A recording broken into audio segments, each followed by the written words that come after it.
Bienvenidos a Más allá de las noticias, un espacio donde la actualidad se analiza con criterio, profundidad y una mirada espiritual basada en la Biblia.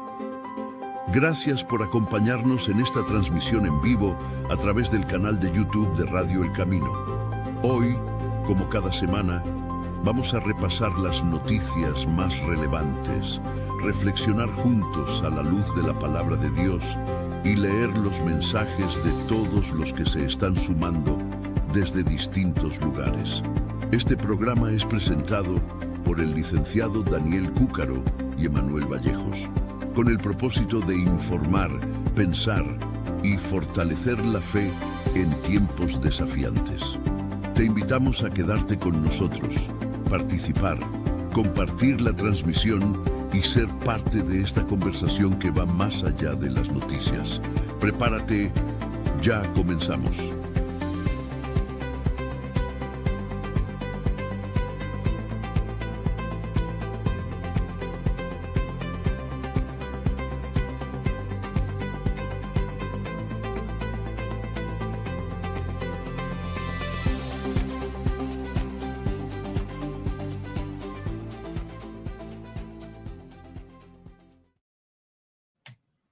Hola, hola, saludos, bendiciones para todos. Sean todos bienvenidos nuevamente a nuestro episodio 14 de Más allá de las noticias. Para todos aquellos que nos escuchan en diferentes partes del mundo, les damos la bienvenida.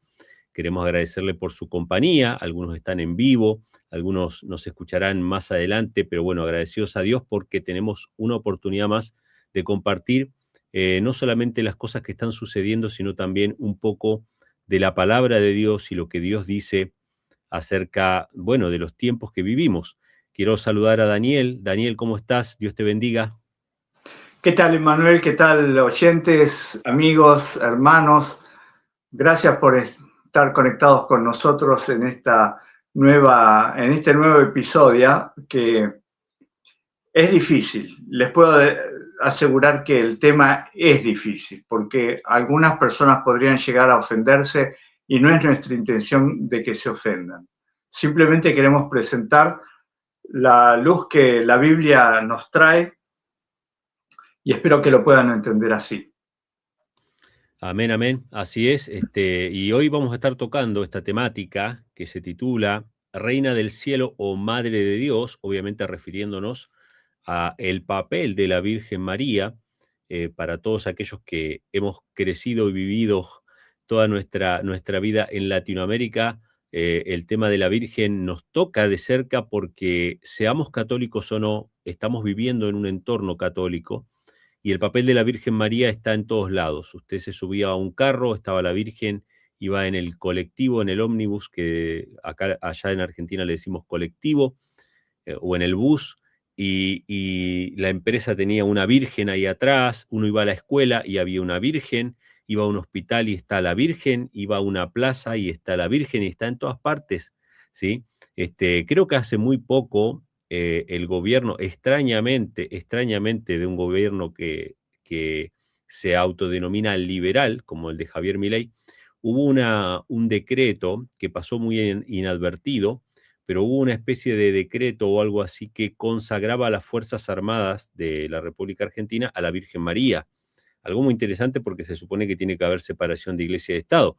Y para aquellos que les gusta la historia pueden investigar que la capital de Argentina, que es Buenos Aires, ¿sí?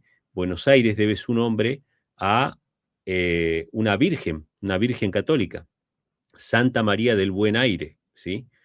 El nombre de una virgen es la que le da el título, digamos, a la capital de la República Argentina. O sea que nosotros como argentinos, la Virgen era un día a día, algo cotidiano, y evidentemente tiene un papel importante en la evangelización de la Iglesia Católica.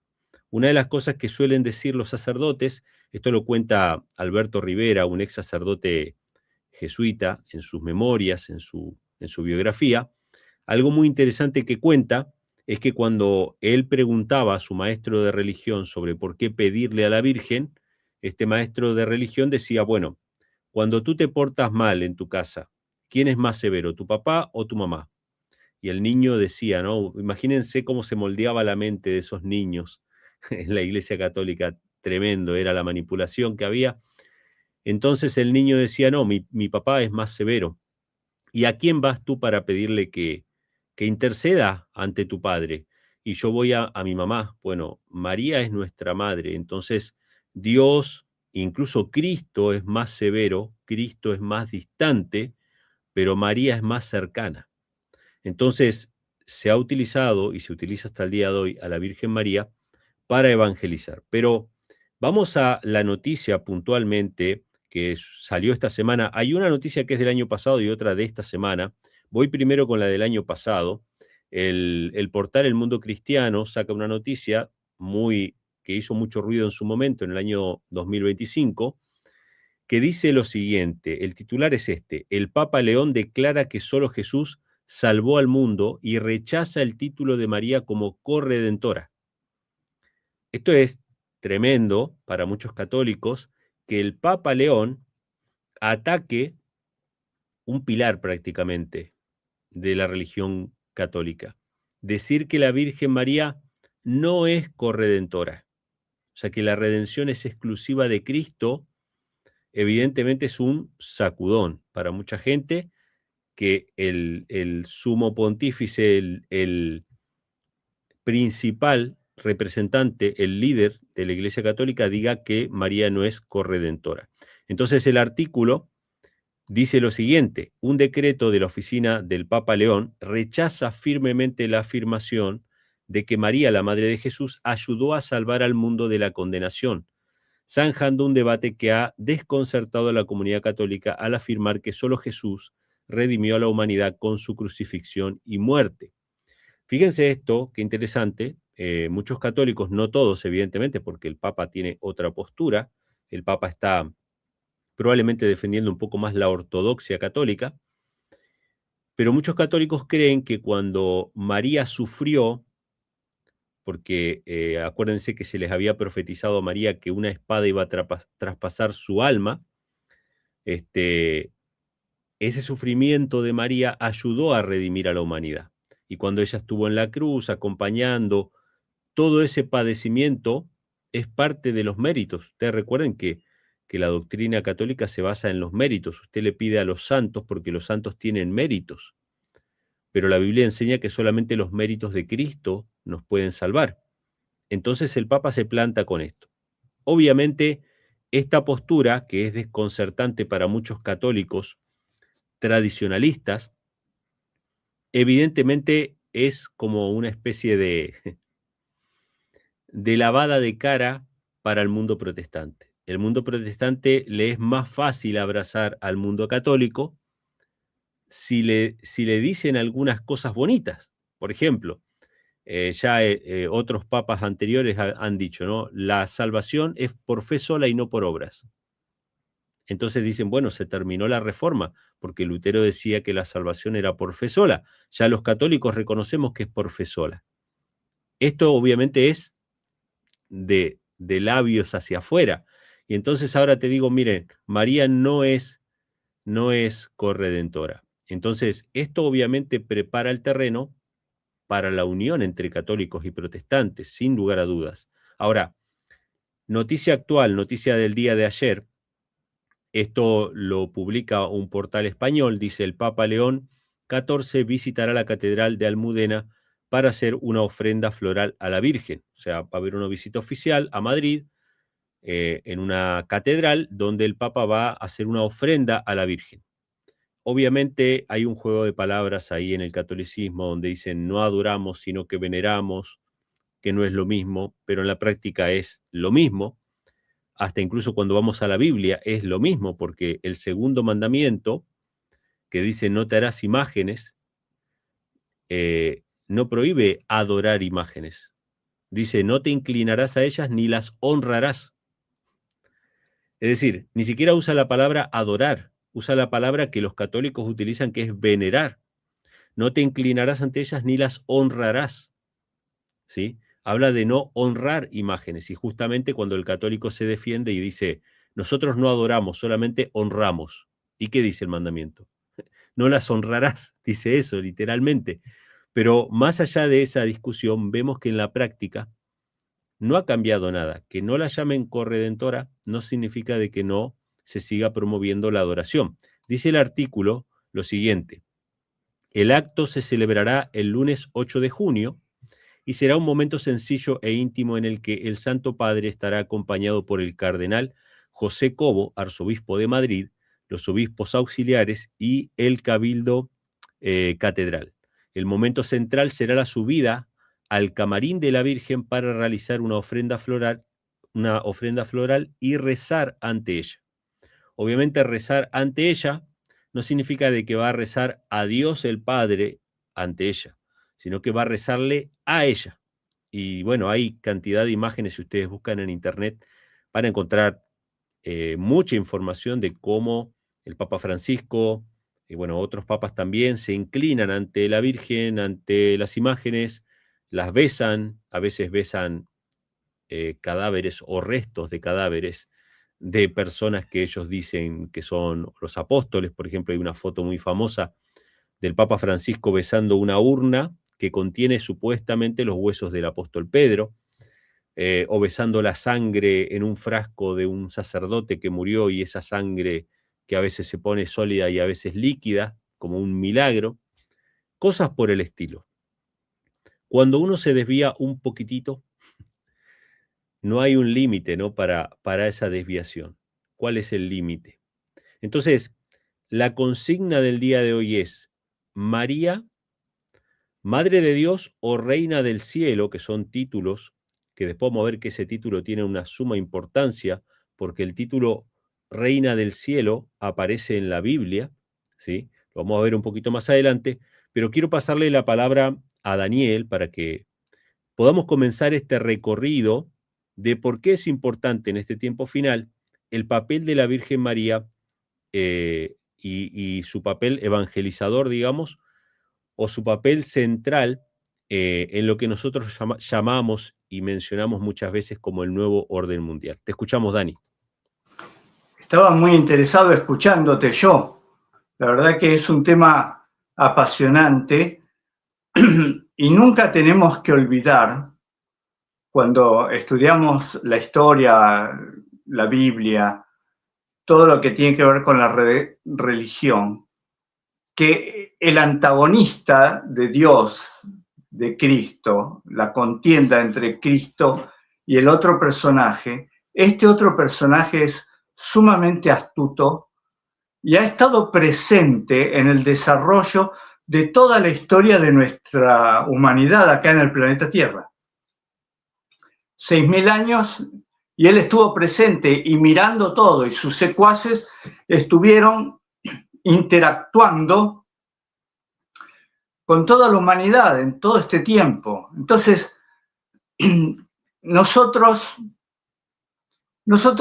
somos ni siquiera niños de jardín de infantes en comparación. Somos nada. Es muy inteligente nuestro enemigo. Él estaba presente en el jardín del Edén, escuchando lo que Dios le decía a Adán y a Eva, prometiéndoles que habría en el futuro una mujer que daría a luz un hijo y que ese hijo derrotaría a la serpiente antigua, que era el diablo y Satanás. Y Satanás estaba anotando o estaba guardando en su mente: ajá, la mujer tendrá un hijo, ajá. Bueno, y el hijo ese me va a derrotar a mí. Bueno, vamos a ver. Esa era toda la información que tenía Lucifer, Satanás. Dios no le dijo más nada. Pues con esa información, él trató a lo largo de toda la historia de hacer aparecer mujeres que reemplazaran a la mujer que iba a dar a luz al Mesías, al enviado. Primero se pensó que era Eva, pero ninguno de sus hijos alcanzó la dimensión del elegido. Así que fueron pasando los años y nos encontramos en en el tiempo posterior al diluvio, y ahí es cuando Satanás dice, tengamos en cuenta esto, Satanás no toma a la ligera la palabra de Dios. Él sabe que lo que Dios dice lo va a cumplir. Entonces, cuando Dios dice, no va a haber más diluvio, Satanás sabe que no va a haber más diluvio. Listo, dice, bueno, entonces con esta humanidad vamos a hacer alguna otra cosa. Y levanta a un hombre, de acuerdo a las características de ese hombre, se encuentra en Génesis capítulo 10. Este hombre, descendiente de Cus, descendiente de Cam, se llamaba Nimrod y tenía las características que Satanás quería en un hombre para transformarlo en un líder de esa nueva sociedad. Y la Biblia dice que este hombre, Nimrod, era un gran cazador delante de Jehová. Y el que no sabe entender bien la Biblia dice, qué interesante, o sea, salía a cazar y estaba delante de Jehová y ¿qué quiere decir eso? Cuando vamos a los originales de las palabras que aparecen en hebreo en Génesis, lo que está diciendo es, este hombre, Nimrod, era un asesino, o sea, cazaba animales y cazaba seres humanos que se le oponían. Eso es lo que está queriendo decir. Delante de Jehová quiere decir que él hacía que su figura creciera tanto que opacara a Jehová, que la gente no viera a Jehová, sino que lo vieran a él. Se transformó en el gran líder de Babilonia, porque también lo dice la Biblia, ahí en el capítulo 10 de Génesis, dice que Nimrod fue un gran constructor de ciudades, por su iniciativa. Babel, Can, Rehoboth, qué sé yo, como 4 o 5 ciudades ahí, transformando un imperio, el primer imperio unido por los mismos objetivos. Dios decidió que Nimrod no iba a vivir mucho más. Después de la Torre de Babel, capítulo 11 de Génesis, cuando la Torre de Babel se queda inconclusa porque Dios le cambia el lenguaje a la gente, Nimrod muere. Pero Nimrod estaba casado y su esposa siguió con el legado de Nimrod. Casi podríamos decir que era más astuta que Nimrod. Nimrod era la fuerza, pero su mujer era la astucia. Y esta mujer, para mantener el poder que había tenido su esposo, le hizo creer a la gente que en realidad Nimrod, esto forma parte de, no todo esto está en la Biblia, pero está en los anales de las historias de Babilonia y de Asiria, todos esos países que estaban bajo el dominio de Nimrod, que tienen la misma historia. Entonces, la esposa Semiramis, hubo varias Semiramis después de esta, ¿no? Casi todas relacionadas con Babilonia. Les hizo creer que en realidad Nimrod no estaba muerto, sino que había ascendido al cielo para tener más poder y poderlos beneficiar más. Y ahora estaba en el sol, y desde el sol él les enviaba sus beneficios. Inteligente la mujer. Los convenció a todos y así formó esta nueva religión, la religión al dios Sol. Y ella tuvo un hijo que se llamó Tamuz, también muy conocido, en la historia aparece muchas veces y en la Biblia también aparece Tamuz, ¿no? Tamuz fue asesinado, lo descuartizaron, Eso afectó mucho a Semiramis. Semiramis murió, pero la religión que ella había formado la siguieron manteniendo los sacerdotes que ella también había formado. Entonces, una vez que murió Semiramis, la idea era que si su esposo era el sol, el otro gran astro del cielo es la luna. Así que Semiramis fue a la luna y desde la luna también enviaba sus beneficios. Ahí tenemos el sol y la luna, el día y la noche. O sea, la humanidad estaba siendo guardada tanto de día como de noche por Nimrod y Semiramis.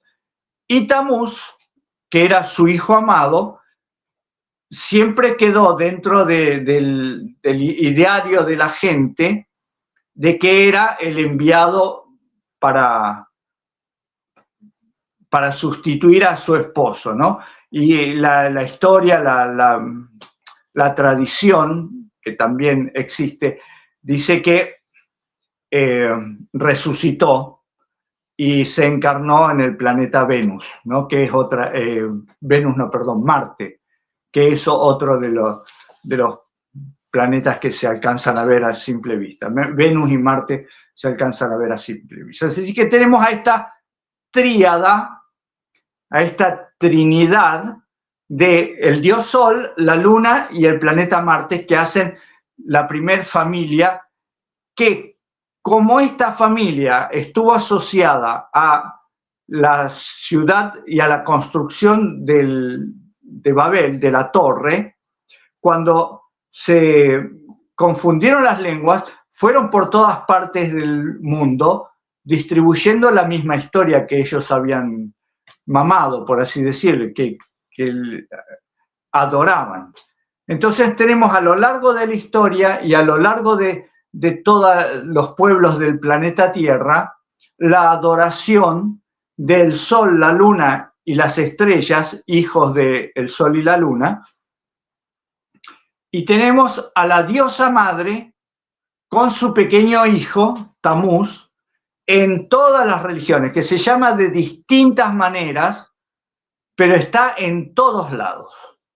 En los egipcios, en los babilonios, en los chinos, en los hindúes, en Medio Oriente, en el norte de Europa, en África, en América, por todos lados. Ahí estamos viendo algunas imágenes de, por ejemplo, la diosa egipcia Isis con su hijo Horus, y estamos viendo de otros lugares, de Babilonia, ahí está Semiramis y Tamuz, y está, bueno, de Sumeria también, todas estatuas que se encontraron y que la historia va recogiendo de esta adoración al sol, la luna y las estrellas, y especialmente a esta familia de el padre, la madre y el hijo, y especialmente a la madre y el hijo. O sea, resumiendo todo, este es el panorama religioso mundial. Entonces, ¿cuál es la relevancia dentro del cristianismo, dentro del judaísmo?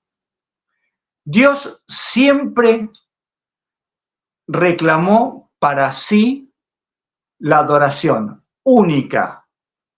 Ningún otro Dios. Vos lo mencionaste en los 10 mandamientos, el segundo mandamiento, el primero dice, no tendrás dioses ajenos delante de mí, el segundo dice, no te harás imágenes, no te inclinarás a ellas ni las honrarás, nada de eso. ¿Qué hace el ser humano? Inmediatamente, en cada religión, a excepción de los judíos, a lo largo de la historia antigua, se consiguen imágenes. Incluso los judíos, cuando salieron de Egipto, lo primero que hacen es conseguirse una imagen a la cual adorar, alguno de los dioses paganos. Qué fácil que es para Satanás desviar la atención del Dios verdadero. Le ha resultado muy fácil. Y entonces llegamos a la época del cristianismo. Y en el cristianismo no había ninguna diosa. tenían al padre y a su hijo. Toda la discusión dentro del cristianismo durante los primeros 3 o 4 siglos fue cuál es la relación entre el padre y el hijo. Y no había ninguna diosa. Y Satanás dijo, pero tenemos que introducir una diosa acá, si no nos falta algo. Y dijo, y bueno, ¿y María? Y en la Biblia no hay nada de María. Entonces creó la tradición. Y la tradición dice algo que la Biblia no dice. Tomando partes de la Biblia, se arma una historia paralela que no se puede comprobar. Jesús le dice a Juan, Juan, he aquí tu madre, madre, ahí tienes a tu hijo, él te va a cuidar, eso es lo que quiso decir. Y algunos dicen, bueno, porque no tenía otro pariente que se encargara de María. Y no es exactamente así la historia. La historia es que, obviamente, Jesús es Dios y sabe lo que va a pasar en el futuro. No podía encargársela a ninguno de los otros discípulos porque todos iban a ser perseguidos y iban a morir. Todos. Y en pocos años iban a morir. Entonces, ¿cómo iba a encargarle el cuidado de su madre a alguien que va a ser martirizado en 10 años, 15 años o 20? No. Jesús sabía cuál era el único de sus discípulos que no iba a morir hasta los 100 años, por lo menos. Y a él es a quien le encarga el cuidado de su madre. ¿Por qué Juan no murió martirizado? Es todo otro estudio muy interesante, ¿no? La tradición dice que María vivió en Éfeso, no en Jerusalén, sino en Éfeso después de la destrucción del templo o antes de eso, estaba viviendo en Éfeso. Allí murió de vieja, o sea, de anciana, y en cuanto murió ascendió al cielo. ¿Listo? Eso es incomprobable. No se puede comprobar. Pero eso es lo que dice la tradición. Y a partir de ahí se empieza a generar dentro del cristianismo más tardío, después del siglo III, la idea de que María tiene un papel preponderante dentro de la relación de Dios con la humanidad. Ya les digo, eso es incomprobable, no hay forma, no hay ningún documento histórico, nada, solamente lo que los padres de la Iglesia dicen que ocurrió. Se contradice con la Biblia, porque la Biblia dice que los muertos nada saben. Y nadie, ni el propio Juan, dice que María haya resucitado. Pero vamos a hablar de un capítulo de un libro escrito por Juan que muestra una mujer apareciendo delante de la humanidad, y esto es de donde se agarran también muchos católicos para decir, ven ahí que está en el cielo, ven que está en el cielo. Ya lo vamos a explicar dentro de un momento, no se preocupen. ¿Cuál es la estrategia de Satanás?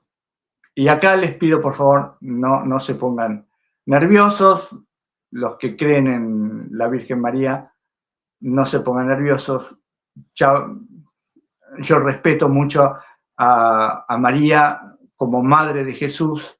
Si Dios la eligió, Dios sabe que María era la mejor o la más adecuada de las mujeres para llevar adelante esta tarea.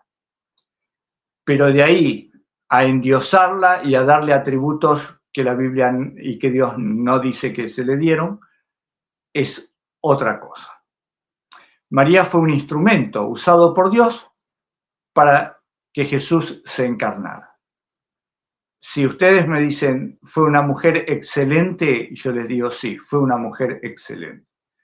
Pero de allí a que esa mujer opaque el ministerio de Cristo, como lo ha opacado por más de 1500 años dentro del cristianismo católico, nosotros no podemos aceptarlo. Como dijo Emmanuel, las palabras del Papa León XIV con respecto a que María no es corredentora, es de la boca para afuera. Es solamente para que los protestantes acepten unirse con la Iglesia Católica en el ecumenismo. Es solamente para eso. No hay otra intención. Lo mismo que dijo,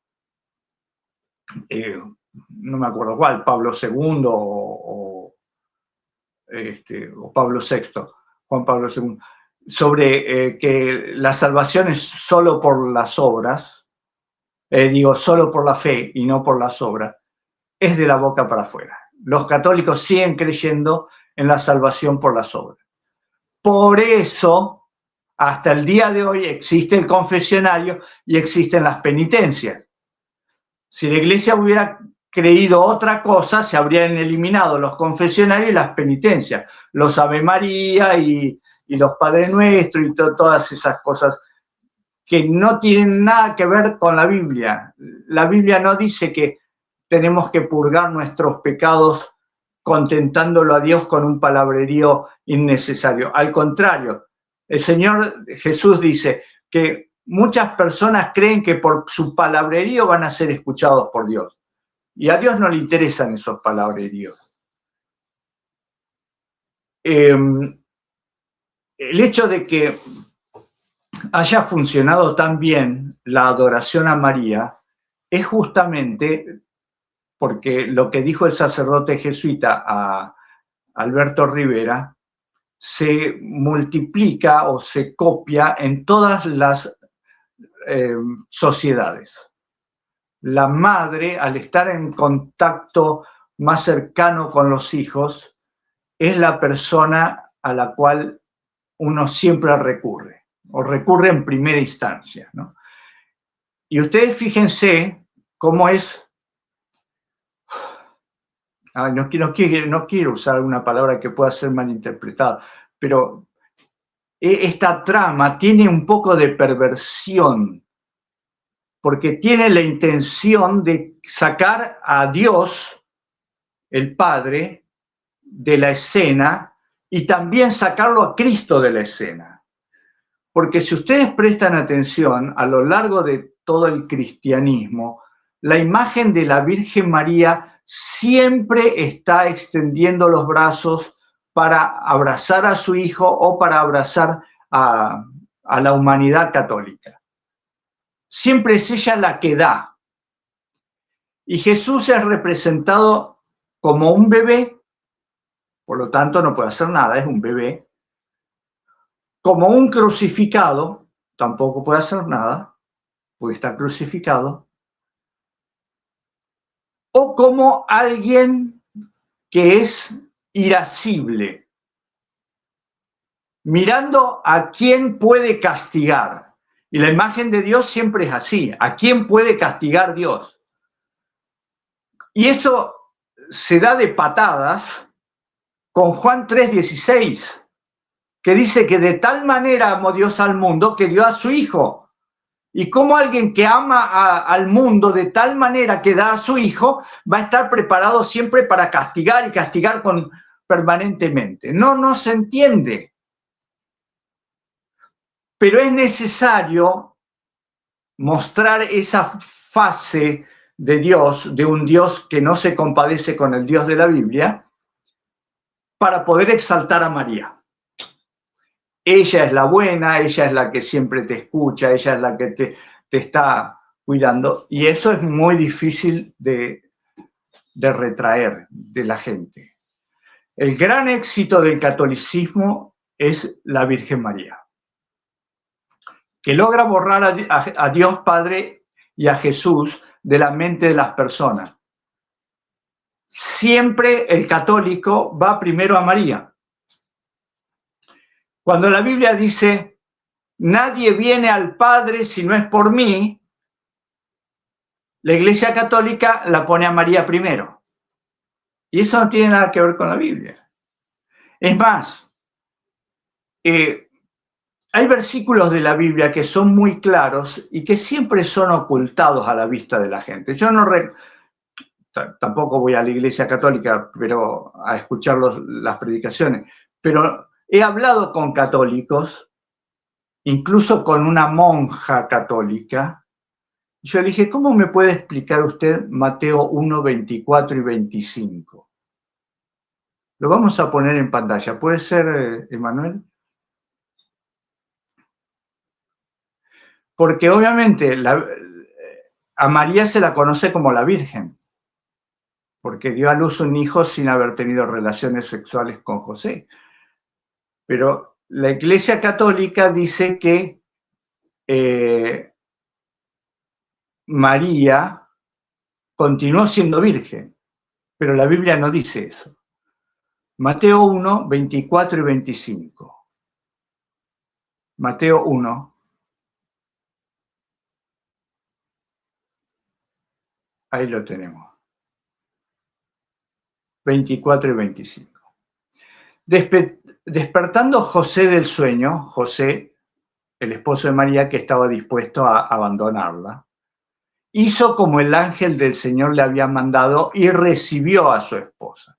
El ángel le dijo que la recibiera porque el hijo que iba a tener era un hijo engendrado por Dios, que llamará su nombre Emmanuel, dice el versículo 23, ¿no? Y el versículo 25, presten atención lo que dice el versículo 25.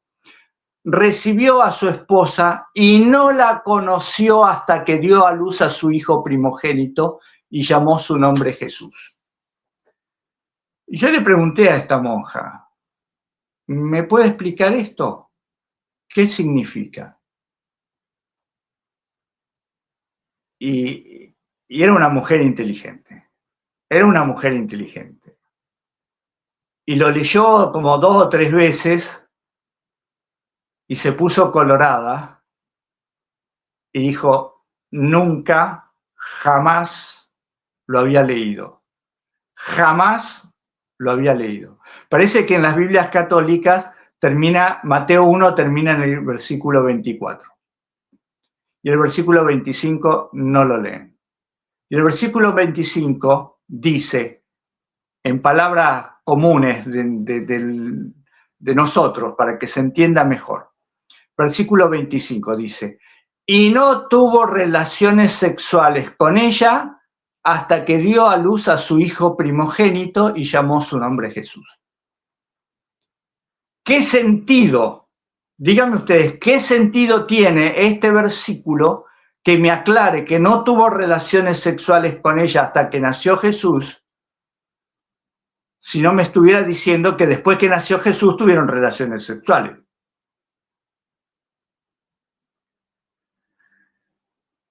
Y en Marcos capítulo 6, versículo 3, se presenta otro problema que mucha gente también lo explica más o menos. ¿No es este el carpintero? Decían los que estaban alrededor de Jesús en Nazaret, en una reunión que hubo ahí. ¿No es este el carpintero, el hijo de María y hermano de Jacobo y de José y de Judas y de Simón? ¿No están también aquí con nosotros sus hermanas? Y se escandalizaban de él. Se sorprendían, quiere decir, se escandalizaban en el sentido de que, wow, este hombre, ¿no? Qué interesante todo lo que ha hecho, qué maravilloso, qué fabuloso lo que ha hecho. ¿No están acá también con nosotros sus hermanas? Por lo menos eran 2, más 4 varones eran 6. 6 hijos que estaban con María. Y muchos dicen, bueno, pero eran hijos de José, porque José era viudo. ¿Y cómo lo comprobamos a eso? Yo no digo que no, es una posibilidad. Pero José era viudo, tenía 6 hijos y se fue a buscar una jovencita virgen para que fuera la madre de esos 6 hijos. Las costumbres de aquella época dicen que podría haber sido. Pero la Biblia no nos dice nada de eso. Entonces todo es especulación. Está bien. Supongamos que es así. Supongamos que Jacobo, José, Judas y Simón son hijos de José de un matrimonio anterior. Y también las dos hermanas, mínimo, dos hermanas, podrían haber sido 3 o 4. O sea, tenía un montón de hijos José. Por lo tanto, si vamos a pensar, José no era estéril. Y María tampoco era estéril. Y tuvieron relaciones después de que María tuvo a Jesús. ¿Cuál es la conclusión lógica? ¿Qué métodos anticonceptivos usaron para que no apareciera ningún otro hijo más? ¿O alguna de estas hermanas eran hermanas hijas de María? La Biblia no lo dice y todas son especulaciones. Pero lo que sí dice la Biblia en Mateo 1:25 es que hubo relaciones sexuales. Por lo tanto, María no siguió siendo virgen todo el resto de su vida. Era muy joven cuando lo tuvo a Jesús. Y se supone que José tampoco era un anciano. ¿Qué tenemos nosotros acá?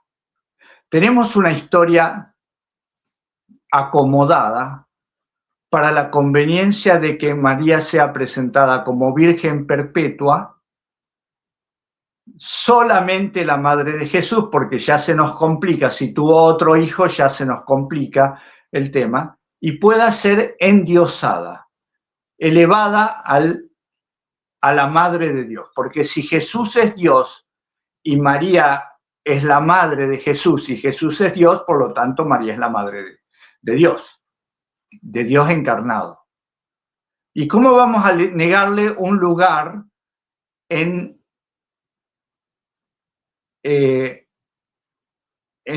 el trono de la Sagrada Familia? La Sagrada Familia, entonces, la misma Sagrada Familia que Satanás había levantado desde Nimrod hasta la época de Jesús, habían pasado como 2000 años, la misma familia que todas las otras religiones tenían, ahora se plasma dentro del cristianismo. Una religión cristiana que por boca de Jesús dice, Juan 17:3, que la vida eterna es que te conozcan a ti, el único Dios verdadero, y a Jesucristo quien has enviado, y no agrega a nadie más. No agrega y que conozcas a la Virgen María, no lo agrega. Satanás lo agrega. Satanás la agrega, la eleva hasta el sitial, al mismo sitial donde había puesto a Semiramis. Y entonces dentro del cristianismo se plasma la misma religión pagana que está en todo el mundo. El Padre, la Madre y el Hijo. Y la Madre está, Emmanuel lo dijo, Latinoamérica es católica desde hace 500 años. Y la Virgen María, los conquistadores que vinieron a América, vinieron a evangelizar, pero en realidad vinieron a transformar a América como súbditos de María. Guadalupe, en México, la Virgen de Luján, en Argentina. En cada uno de los países de Latinoamérica hay una Virgen. En Europa, Fátima, en Francia, Lourdes, en todos lados, en todos los países, en Europa del Este, Medjugorje, en todos lados hay apariciones de la Virgen y santuarios dedicados a ella. Notre Dame, la famosa catedral de Notre Dame en Francia. ¿Qué significa Notre Dame? Nuestra Señora. Las basílicas, muchas están dedicadas a las vírgenes, catedrales, todo para la Virgen. parecería ser como que la Virgen tiene mayor adoración que Jesús, y esa es la realidad dentro del cristianismo católico. ¿Y cuál es el nombre que se le puso a la Virgen? Madre de Dios y Reina del Cielo. Y como dijo Emmanuel, ese es un nombre que aparece en la Biblia. Madre de Dios, no. Madre de Dios, no. En las culturas paganas, ellos creían que Semiramis o Isis o todas las otras eran las madres de Tamuz o el hijito santo que tenía. Pero en el cristianismo, en el judaísmo, nunca se honró a ninguna mujer. Y Dios le dijo definidamente al profeta Jeremías, lo encontramos en Jeremías capítulo 7, versículo 18, si querés ponerlo también, Emmanuel. Jeremías 7, 18. Y presten atención a esto, presten atención a esto. Esto lo dice el profeta Jeremías. Los hijos recogen la leña y los padres encienden el fuego. ¿Qué nos está diciendo acá? Que esto es una adoración familiar. Las mujeres amasan la masa para hacer tortas. ¿A quién? A la Reina del Cielo, y para derramar libaciones a otros dioses y provocarme a ira. O sea que la adoración a la Reina del Cielo y a otros dioses provoca a ira a Dios, al Padre. Porque todas esas son cosas que Dios considera abominables. Dice, ustedes me hacen dar arcadas, me hacen vomitar de las cosas, cómo se apartan de la adoración verdadera. ¿Por qué lo hacen?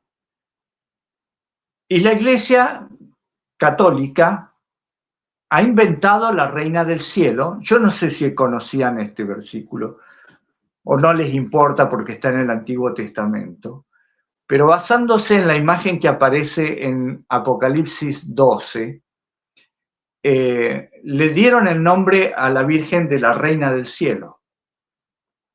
Ahí tenemos la imagen de lo que dice Apocalipsis 12. Lo vamos a leer.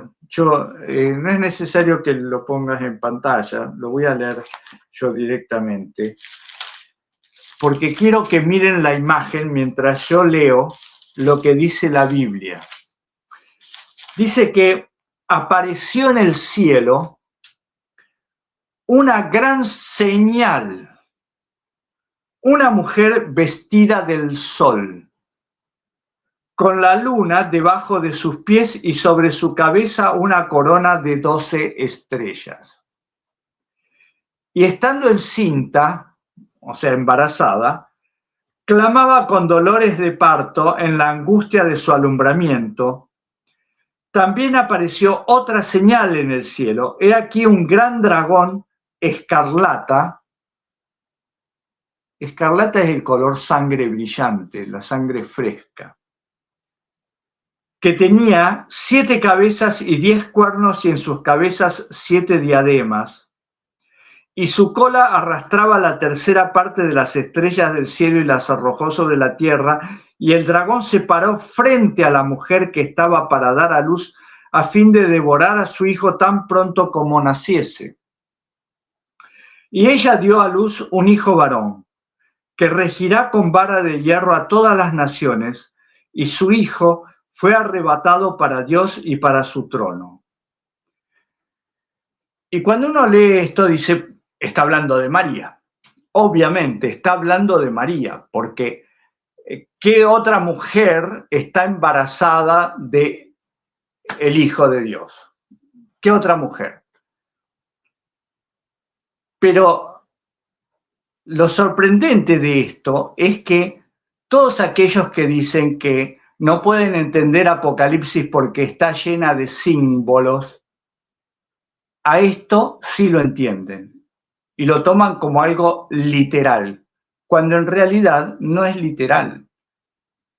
¿Qué dragón de 7 cabezas y 10 cuernos existe? Que arrebató, que tiró a un tercio de las estrellas del cielo a la tierra. En la realidad no hay un dragón así. Es un símbolo de Satanás. ¿Por qué la mujer estaría parada sobre la luna? ¿Por qué tendría una corona de 12 estrellas? En la Biblia, la mujer tiene una participación muy importante y nosotros la vemos en las mismas palabras de Jesús en Mateo capítulo 25. Mateo capítulo 25 nos habla de la relación entre el esposo y su esposa, su mujer. Y ahí Jesús nos explica quién es la mujer.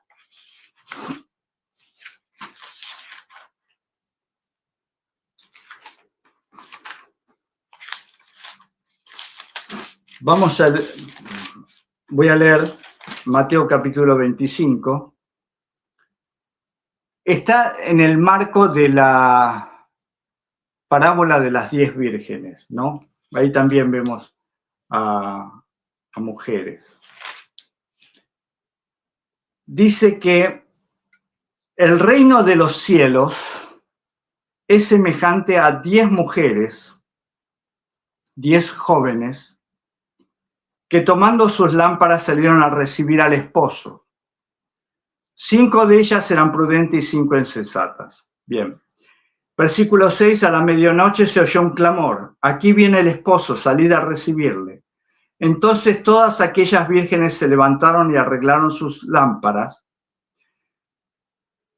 Las insensatas no tenían aceite, las prudentes sí tenían aceite. Mientras ellas iban a comprar, vino el esposo y las que estaban preparadas entraron a las bodas y se cerró la puerta. Las bodas del esposo, obviamente, es entre un hombre y una mujer. Y esa mujer no es la madre.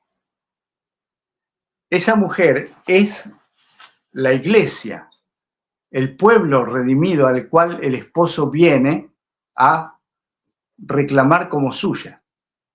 La mujer de Apocalipsis 12 es el pueblo de Dios donde nace el Cordero. O sea, Cristo, el Rey, no nació en un contexto pagano, nació en un contexto de adoradores de Él, que también están representados en Mateo 25 por la esposa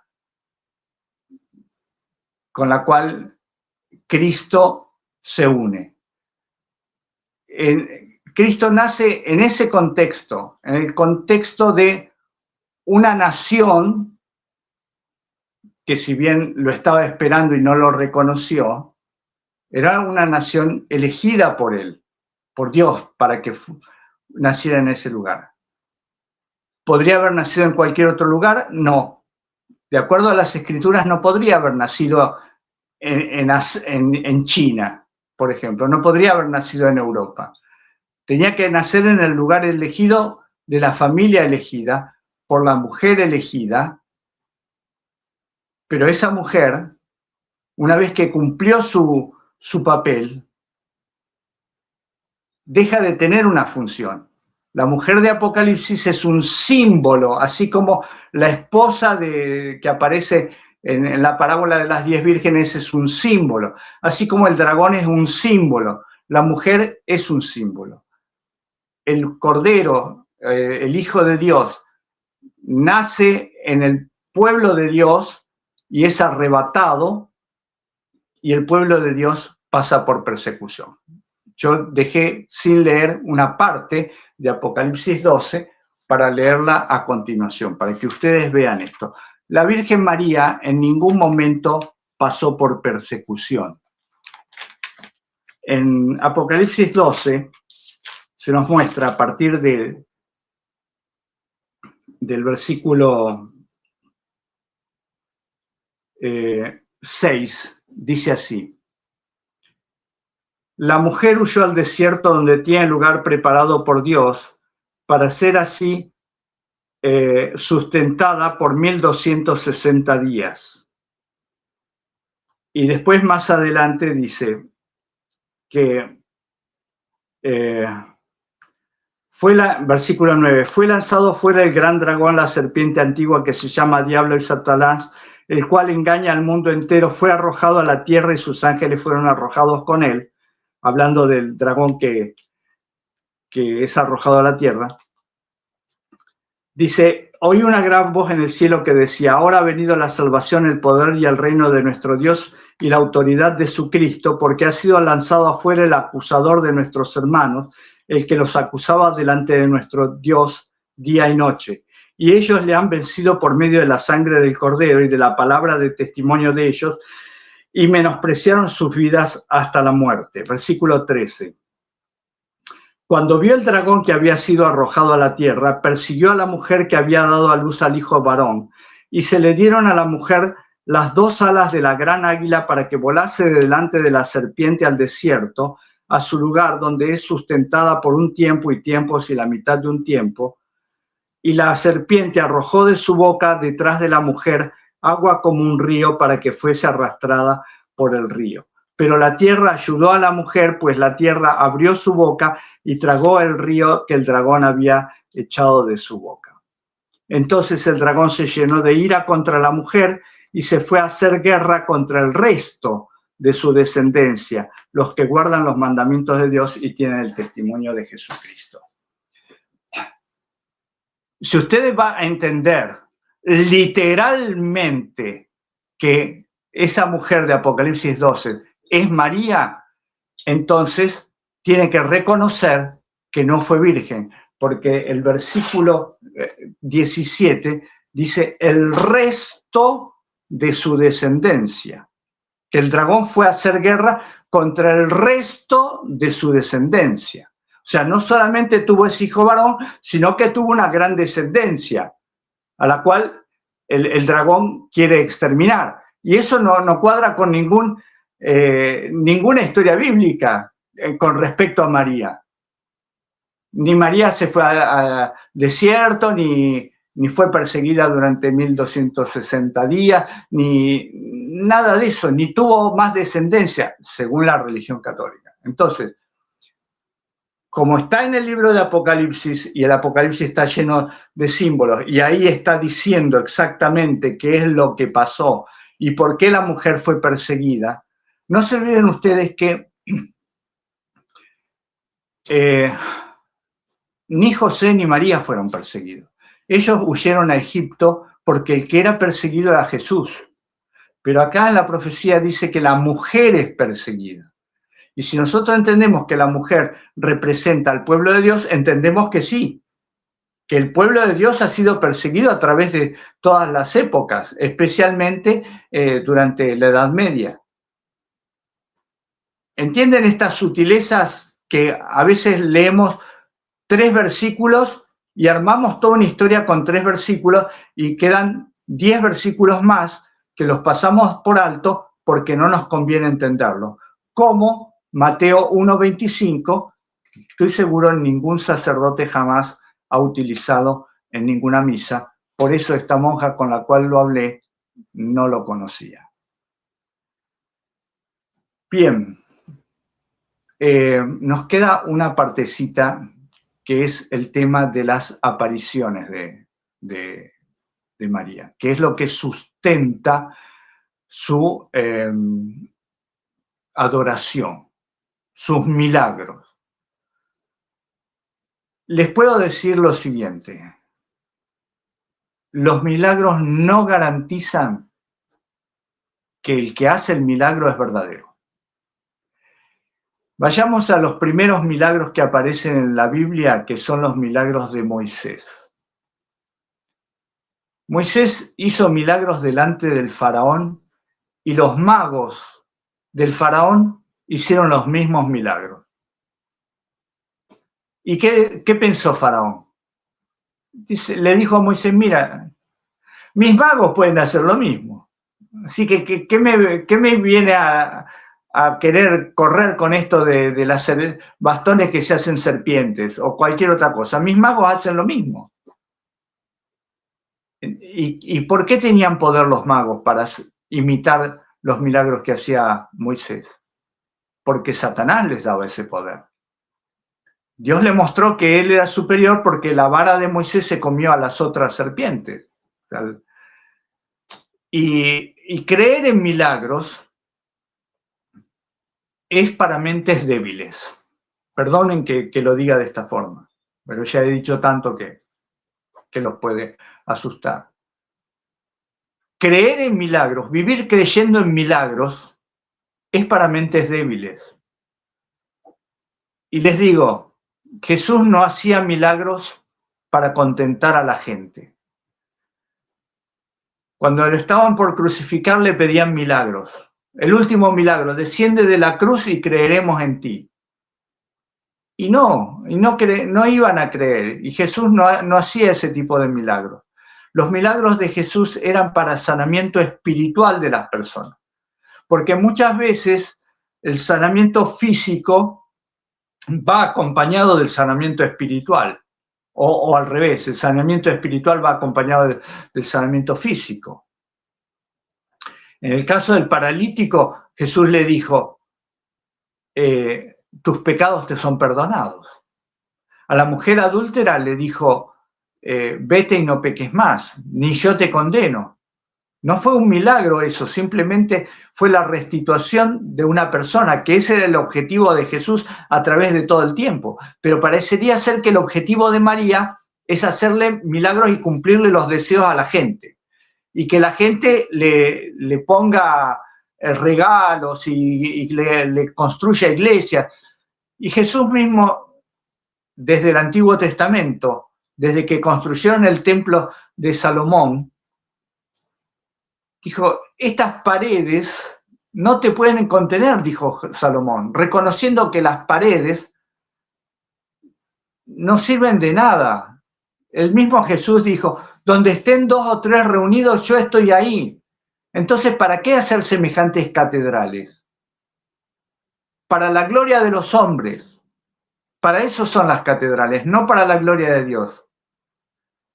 ¿Y para qué sirven los milagros? ¿Para que la gente crea? No, para que la gente sea engañada. Por eso el Señor dijo que no creamos en los milagros. Los milagros los pueden hacer cualquiera.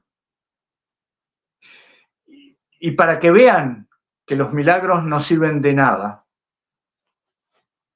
Jesús resucitó a Lázaro después de 4 días de muerto, cuando ya estaba oliendo a podrido. Y muchos de los que estaban ahí, cuando vieron que Lázaro resucitó, lejos de creer, planearon matar a Jesús y matar a Lázaro, porque era la prueba viviente de que había en Jesús un poder que nadie podía replicar. Y cuando Jesús resucitó y los soldados fueron a contarle a Pilato, los sacerdotes que se enteraron antes, los sobornaron para que no dijeran que Jesús había resucitado. Entonces, baja de la cruz y creeremos en ti. No, no importa, Jesús acababa de resucitar, la piedra fue movida por el dedo de un ángel y a nadie le importó eso. El ser humano cree lo que quiere creer. Y Satanás le va a presentar todas las soluciones que a usted lo transformen en un engañado más. Mas el justo vivirá por la fe. Ninguno de los milagros que se pueda hacer en este tiempo está certificado de que viene de Dios. Ningún milagro está certificado. Hay que ser muy cuidadoso con eso, pero la humanidad creyente vive de milagros. Fíjense ustedes la cantidad. Acá en Argentina falleció una mujer, no tiene nada que ver con la Virgen María, pero es una mujer y tuvo un bebé. Se la llama la difunta Correa. En la provincia de San Juan falleció una mujer en el desierto y la encontraron muerta, pero su hijo estaba vivo porque había continuado tomando la leche de su pecho. Y entonces se hizo un culto a la mujer. Por todo el país hay imágenes de la difunta Correa dándole de tomar el pecho a su bebé y está lleno de botellas de agua. La mujer murió de sed en el desierto y en su santuario está lleno de botellas de agua. ¿Y de qué sirve eso? Y le piden a la mujer que le hagan milagros. O sea, la mujer que no pudo conseguir agua mientras estaba viva, ahora la inundan de botellas de agua y le piden milagros y los santuarios están llenos de cosas que supuestamente ella les respondió. ¿Dónde queda Dios? ¿Dónde queda Cristo que dio su vida y que no puede hacer los milagros que hace la difunta Correa o la Virgen María en cualquiera de sus acepciones, sea Luján, sea Lourdes, sea Guadalupe, donde sea que esté?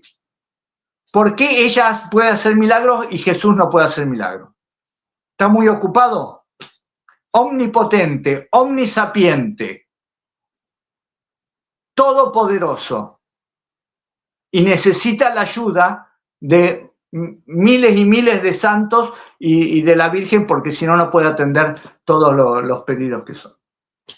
¿Cuál es el pedido más importante? ¿Cuál es el único pedido que Dios acepta? Te entrego mi corazón, haz lo que quieras con él. Transfórmame, cámbiame, cambia mi manera de pensar, perdóname. ¿Cuánta gente dice eso? ¿Cuánta gente, sean conscientes, cuánta gente se dirige a Dios pidiendo perdón y pidiendo ser transformado a la imagen de Jesús? No, la gente va y pide cosas, necesitamos cosas. Es la más baja categoría a la cual han puesto la religión. La Biblia no enseña eso. Emanuel, tenías algo para decir, me parece. Por ahí. No, creo que estamos bien con la presentación del tema. Queremos agradecerle a todos los hermanos. No sé si Dani quedó algo en el tintero para cerrar o estaríamos ahí. Puedes cerrar tranquilamente. Sí, estamos ahí. No sé, yo no alcanzo a leer los mensajes. No sé si hay algún mensaje. Pues habían varios mensajes, pero voy a mencionar simplemente alguno. Varios hermanos dijeron Jesús no es Dios. Obviamente cosa que fue explicado ya en varias ocasiones, cuando vos dijiste Jesús era Dios y sabía que los discípulos iban a morir pronto y entonces él sabía quién iba a vivir más tiempo. Y bueno, creo que se malinterpretan esas palabras, pero entiendo que y yo creo que es fácil entender que cuando decimos Jesús es Dios, no nos estamos refiriendo a que Jesús sea el Padre, o que sea el mismo Dios formado entre el Padre, el Hijo y el Espíritu Santo, sino que nos referimos a su naturaleza divina. Es como si yo dijera Eva es hombre. Si yo digo Eva es hombre, no estoy diciendo que es del sexo masculino, estoy diciendo que es de la raza humana. De la misma manera, cuando yo digo Jesús es Dios, estamos diciendo que Jesús es divino como su Padre. No sé si quisieras agregar algo a eso, Dani. Sí, etimológicamente la palabra que se utiliza, traduce en la Biblia como Dios es Elohim. Y Elohim se aplica al Padre y al Hijo. Es un título, es un título. O sea, en la Biblia tenemos el nombre de Dios o los nombres que se le aplican a Jesús y el título. La Biblia a Dios Padre y Dios Hijo son títulos, ¿no? Padre e Hijo son categorías. Categoría de Padre, categoría de Hijo. Dios es el título, como si dijéramos, yo esto alguna vez lo he dicho, yo soy licenciado Cúcaro, pero mi hija mayor también es licenciada Cúcaro. ¿Cuál es la diferencia? Los dos somos Cúcaro y los dos somos licenciados. Bueno, yo soy el padre y ella es la hija. No sé si logro hacer entender esto. Está Dios, bien claro. el Padre, título, Dios, Padre, y Dios, Hijo, ¿no?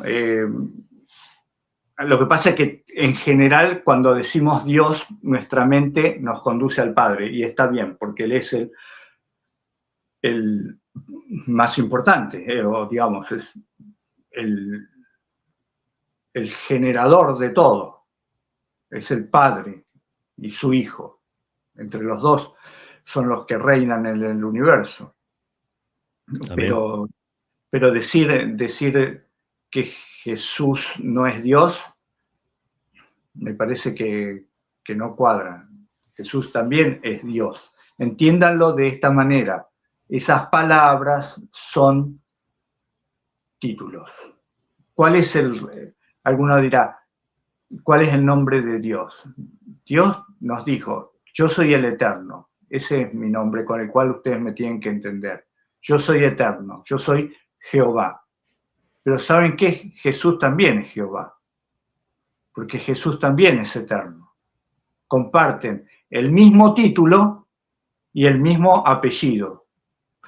Por hablarlo en términos humanos para que podamos entenderlo. Mismo título, Elohim. Mismas características, eternos los dos. Por eso a veces nos confundimos en la Biblia.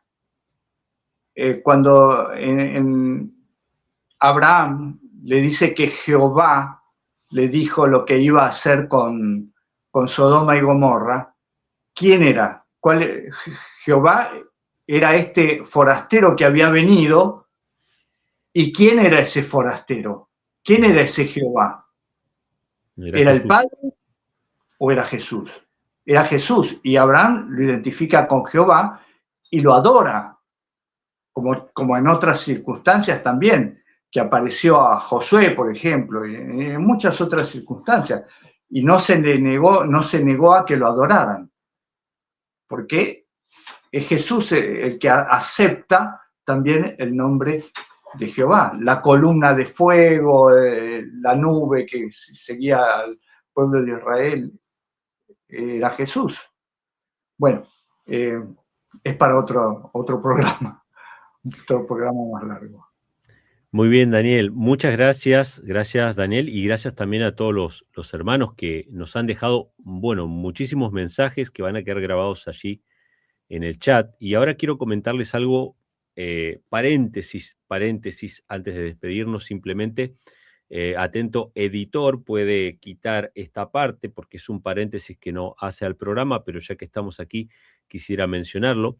Estamos publicando los programas de Más Allá de las Noticias en dos plataformas de audio que son Spotify, ¿sí? Que ustedes lo pueden buscar simplemente en Spotify. Más Allá de las Noticias les va a salir estas dos caras que ven acá. Y están los audios de todos los programas. En realidad estoy subiéndolos de a poco a medida que se van editando, de los programas que estamos haciendo aquí en vivo, tanto en Spotify como en SoundCloud, y sí, que no sé pronunciarlo, así que ustedes sabrán cómo se pronuncia, pero son dos plataformas de audio donde ustedes pueden buscarlo. Aunque no tengan el link, entran al buscador y ponen Más Allá de las Noticias y les van a aparecer ahí nuestros programas, episodio 1, episodio 2, así. ¿Y por qué es importante eso? Porque cualquiera diría, bueno, pero ya está en YouTube. Está bien, pero lo que hacemos aquí en YouTube es en vivo. Es en vivo, hay dificultades técnicas, hay muchas pausas que hacemos nosotros, a veces algunos ruidos. Y cuando ustedes escuchen esos programas editados, no censurados, porque yo sé que hay muchos que no les gusta la palabra edición. No es que le sacamos una parte para quedar bien, no. Editados, silencios, pausas. A veces yo le doy la palabra a Daniel y hay mucho espacio ahí entre entre uno y otro. Entonces, esa edición hace que los programas queden, bueno, excelentes, con un ritmo bien entretenido. Y bueno, en SoundCloud y en Spotify nos pueden buscar allí, Más Allá de las Noticias, y ya estamos empezando a subir toda esta serie que, bueno, Dios mediante, no sabemos cuánto tiempo va a durar, pero mientras Dios nos da vida y el deseo de hacerlo, ahí estaremos, ¿sí? Así que nada, hermanos, Dios mediante nos encontraremos la próxima semana para seguir hablando de temas de actualidad, pero con la mirada espiritual de la palabra de Dios. Que Dios les bendiga. Nos encontramos la semana que viene. Gracias por acompañarnos, por sus mensajes y por compartir este tiempo de reflexión y análisis a la luz de la palabra de Dios. Los esperamos en la próxima transmisión, todos los miércoles a la misma hora, aquí en el canal de YouTube de Radio El Camino. Hasta entonces, que Dios les bendiga.